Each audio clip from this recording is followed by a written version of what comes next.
નમસ્કાર મારા વાલા ગુજરાતી મિત્રો, જાગો જોગી જાગો ચેનલમાં આપનું સ્વાગત છે. તો આજે આપણે વાત કરીશું કે મનુષ્ય એક ભ્રમમાં જીવી રહ્યો છે. ભ્રમ એટલે બેહોશી અને ભ્રમ એટલે અજ્ઞાનતા. કારણ કે દરેક મનુષ્ય છે ને આજે એની અંદર જે બહારના જે વ્યસન હોય છે, જેને આપણે શરાબનું વ્યસન કહીએ, તો શરાબનું વ્યસન તો ઘણું સારું કહેવાય. એ 4-6 કલાકમાં ઉતરી જાય.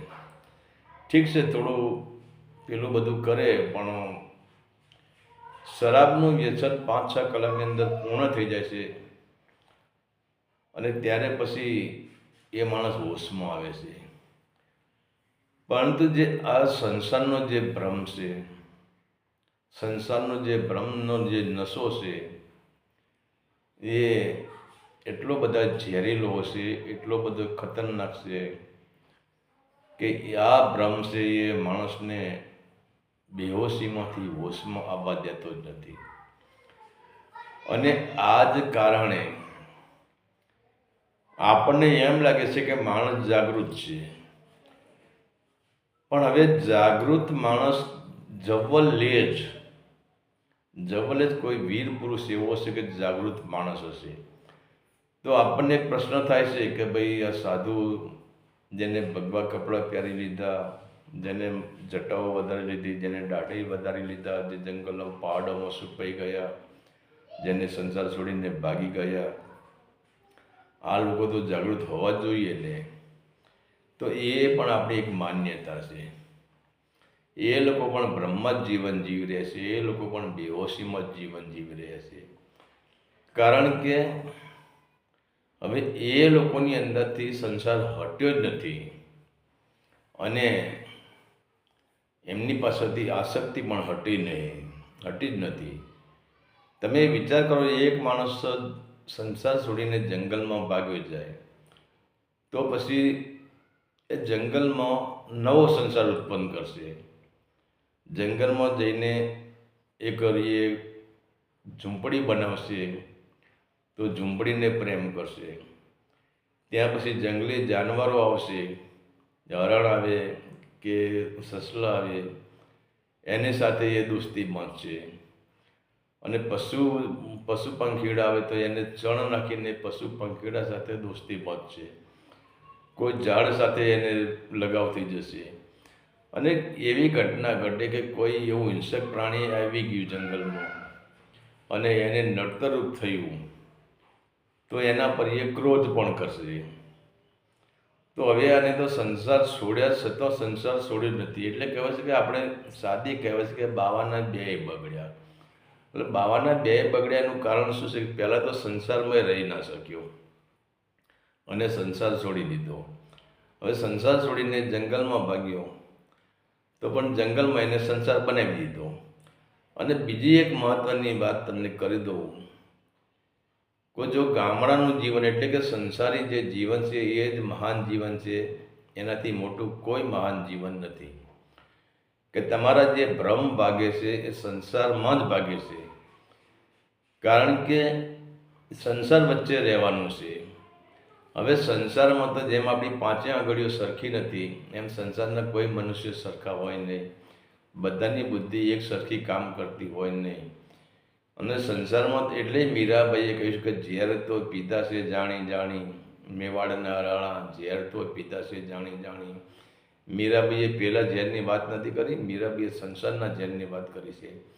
એમાં સંસારમાં કોઈ તમારું સન્માન કરે, કોઈ તમારું અપમાન કરે, કોઈ તમારો વિરોધ કરે, કોઈ તમારા પાસે છલ કપટ દગા પ્રપંચ કરે, તો સંસારમાંથી તમારે કેટલું બધું જાણવા મળે.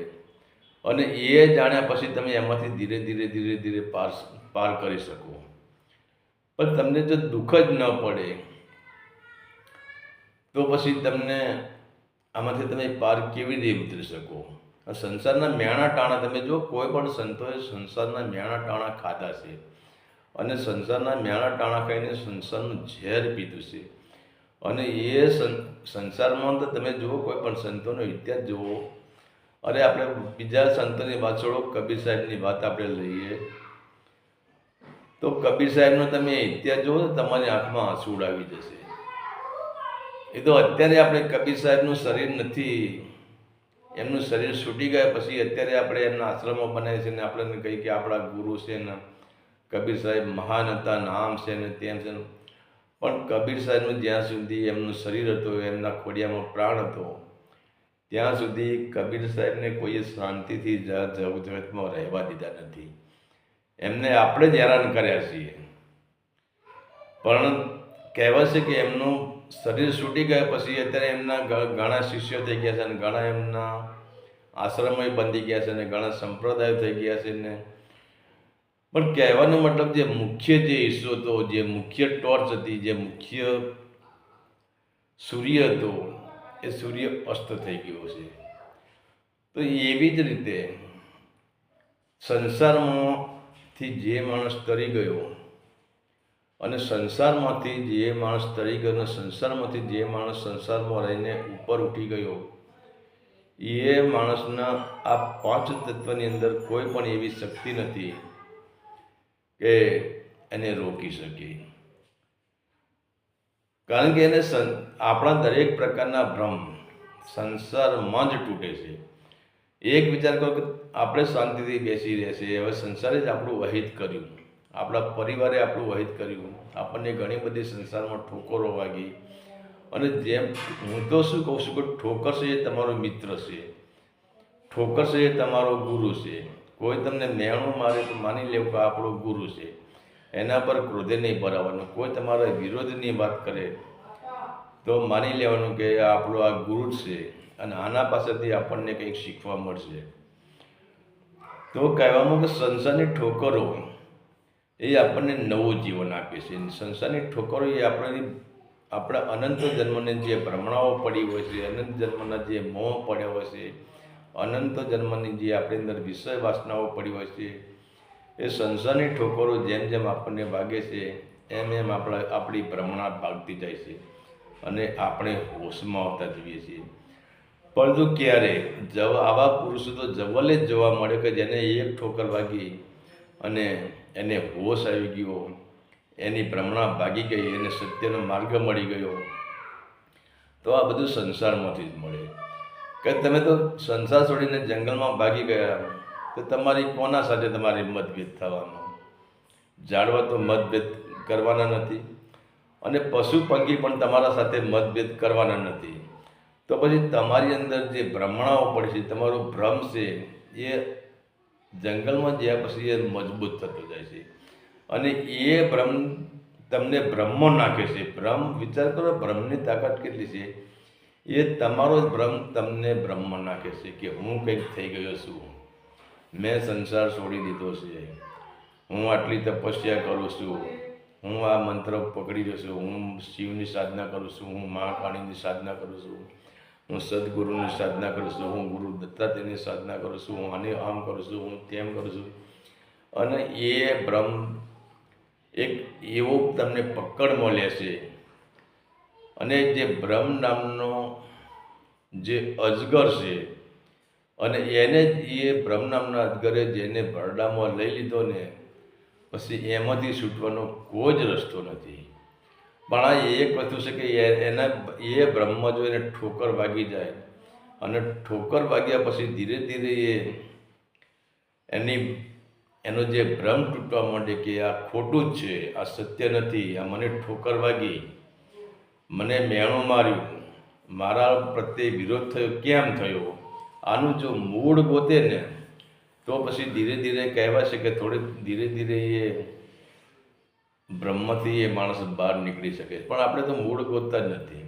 આપણે તો છેવટે ના હોય તો પાણીમાં ઝંપલાવીને આપણા દેહને ટૂંકાવી દઈએ છીએ, શરીર ઉપર કેરોસીન છોડીને કે ડીઝલ પેટ્રોલ છોડીને આપણા દેહને ટૂંકાવી દઈએ છીએ, ઝેર પીને આપણે આપણા દેહને ટૂંકાવી દઈએ છીએ, ગળે ફાંસો ખાઈને પણ આપણા દેહને ટૂંકાવી દઈએ છીએ. પણ આપણે ભ્રમને જાણતા નથી કે આ બધું થવા કારણનું ભ્રમ શું, આનું રહસ્ય શું. રહસ્યને આપણે જાણતા, રહસ્ય એ જ બ્રહ્મ. તો કહેવાનો આપણે જાગીએ છીએ, આપણે માણસ દાવો કરે છે કે અમે 24 કલાક આખો દિવસ અમે જાગૃત અવસ્થામાં હોઈએ છીએ, પણ જબરલે જ કોઈ એવો વીર પુરુષ હશે, કરોડોમાંથી ફક્ત એક જ એવો વીર પુરુષ હશે કે એ બ્રહ્માથી બહાર નીકળેલો હશે, જાગૃત પુરુષ હશે. અને લગભગ તો બધાએ બ્રહ્મ જીવન જીવતા હોય છે. અને જે આ બ્રહ્મ જીવન જીવે છે એના માટે સંતોએ કહ્યું છે કે તને સેકન્ડે સેકન્ડે જીવનમાં અનેક અત્યંત પ્રકારની ઘટનાઓ તમારા અંદર ઘટવાની છે. કારણ કે તમે સંસારમાં રહો છો તો સંસારમાં ઘટનાઓ ઘટવાની જ છે. કોઈએ તમારા વિરુદ્ધમાં કર્યું, કોઈ હા કર્યું, કોઈ ના કર્યું, તો એના પાછળ આપણા માઇન્ડમાં 700 સેલ ભર્યા છે. અને 700 સેલને થોડું દમણ આપો, થોડી વિચાર શક્તિ આપો, થોડી સંકલ્પ શક્તિ આપો.